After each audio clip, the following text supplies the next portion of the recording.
মিনিটের সময় দিয়েছে। আঙ্কেল হয়তো আমাদেরকে ফোর্স করবে, আমরা তো কয়েকটা পিঠা খাবো, অথবা উনি আমাদের রক্ত জড়াবে। তো আমরা যে দাঁড়িয়েছি এটা কি আমাদের দাবি শুধু? শোনেন, রক্ত জড়ানো আমাদের উদ্দেশ্য না। ডাক্তার, আপনারা দেখছেন এই যে বিপুল একটা রোগী, ঠিক আছে, এই যে আপনারা রাস্তা আটকেছেন, কিছু টাইম গিটার নষ্ট হয় নাই, এখানে আছে কিছু টাইম গিটার নষ্ট হয় নাই, তাহলে এই টাইমটা নষ্ট করার অধিকার কি আপনাদের আছে আমাকে বলেন? এই নষ্ট করার অধিকার তাহলে আপনারা শান্তিপূর্ণভাবে আপনারা সাইডে মানববন্ধন করে আপনারা দাবি দাওয়া পেশ করতে পারেন, সবাই দেখবে। এখানে আমাদের বিষয়, এখানে যদি হাসপাতাল থাকতো তার তো এইটাও পাস হওয়া লাগতো না, সে ডিরেক্ট আমাদের এখানে আসতো। আমি জানি, হ্যাঁ, আপনাদের দাবি দেওয়া সম্পর্কে আমরা একমত, কিন্তু এটা তো টাইম দিতে হবে, এটা তো আপনাদের একটা সিস্টেমের মধ্যে দিয়ে দাবি দেওয়া করতে হবে। আমরা হচ্ছে ডাক্তার হয়ে যাচ্ছি, মানে কাগজে কলমে ডাক্তার হয়ে যাচ্ছি, কিন্তু এটা তো দেশের সাথে প্রতারণা। জাতির সাথে এই ধরনের কেন হবে? বিষয়গুলো বুঝেন, আপনারা দেশের নীতি নির্ধারণের মহলে থাকেন। জাতির সাথে প্রতারণা, কিন্তু এটা তো আপনি যেটা করছেন সেটাও কি এক রকমের কষ্ট না, জনদুর্ভোগ না? সাময়িক আমরা দীর্ঘমেয়াদী কষ্ট লাঘবের জন্য, আমার কথা সিস্টেম আছে, ঠিক আছে? এভাবে স্টুডেন্ট, আপনারা স্টুডেন্ট, ঠিক আছে, এভাবে আপনারা মানববন্ধন করেন সাইডে, রাস্তার সাইডে, রাস্তাটা ক্লিয়ার রাখেন।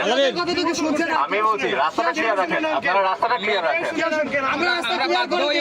আপনারা কি রাস্তা ক্লিয়ার করবেন কি করবেন না বলেন? হ্যাঁ, তাহলে আমরা হচ্ছে কিছুক্ষণ থাকতে চাই, তারপরে হচ্ছে আমরা রাস্তা ক্লিয়ার করে দিব। আমরা হচ্ছে কিছুক্ষণ না, আমি আপনাদেরকে টাইম দিয়েছি 5 মিনিট, ঠিক আছে? আপনারা রাস্তাটা ক্লিয়ার করে, আমার কথা শোনেন, রাস্তাটা ক্লিয়ার করেন, সাইডে আপনারা মানববন্ধন করেন, আপনাদের ব্যানার প্লাকার্ড যা আছে নিয়ে সাইডে দাঁড়ান, রাস্তাটা খুলে দেন 5 মিনিট টাইম, ঠিক আছে? আপনারা করেন, আমি তো আপনাদেরকে বলছি না আপনার কাছ থেকে চলে যান, বাট আপনারা রাস্তাটা ক্লিয়ার করবেন, আমার রাস্তাটা খোলা দরকার।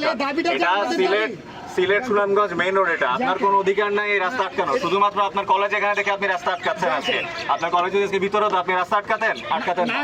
আমরা জানি, কিন্তু আমরা মানুষের কথা চিন্তা করে আমরা দাঁড়িয়েছি। আপনারা আমাদের অবস্থা, আমার গলার আজকে শুনতে পাচ্ছেন? আমি আপনাকে কি বললাম? আমার নিজের ছোট ভাই মেডিকেল স্টুডেন্ট, আমার বাবা ঢাকা মেডিকেল টিচার ছিল, আমি জানি আপনাদের দাবি দেওয়া, আমি জানি, ঠিক আছে? আমি একমত, সম্পূর্ণরূপে একমত আপনাদের দাবি দেওয়ার সাথে, কিন্তু এভাবে জনদুর্ভোগ করে না। আপনারা যে রাস্তাটা খুলে দেন, মানববন্ধন করছেন, এখানে খুলে দেন, রাস্তা চলুক, আপনারা আপনার দাবি দেওয়া পেশ করেন, আমার কোনো সমস্যা নাই। আপনারা যদি এটা করেন, ক্ষতি আপনার লাভের থেকে ক্ষতি।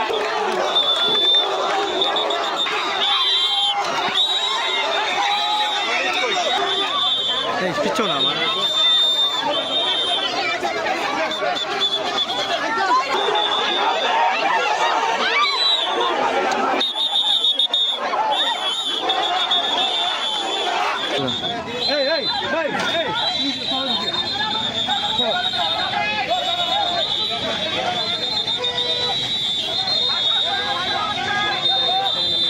উসমানিতে নিয়ে যান, সে কি বাঁচবে? তো আজকে যে আমরা যে এখানে দাঁড়িয়েছি, আঙ্কেল আমাদেরকে দাবিটা আমরা শুনেছি, বাট ওরা রাস্তা আটকানোতে আমরা বাধ্য হয়েছি ওদেরকে রাস্তা থেকে সরিয়ে কলেজের ভিতরে যাওয়ার জন্য, ঠিক আছে? ওদের দাবির প্রতি আমার সম্মান আছে। এখন যেহেতু এটা চলমান প্রক্রিয়া, আমি কোনো কমেন্ট করব না। কোনো হতাহত হয়নি, কিছুই হয়নি। আমরা জাস্ট ওদেরকে কিছুটা বল প্রয়োগ করে ভিতরে ঢুকতে বলেছি, ওরা ঢুকে গেছে।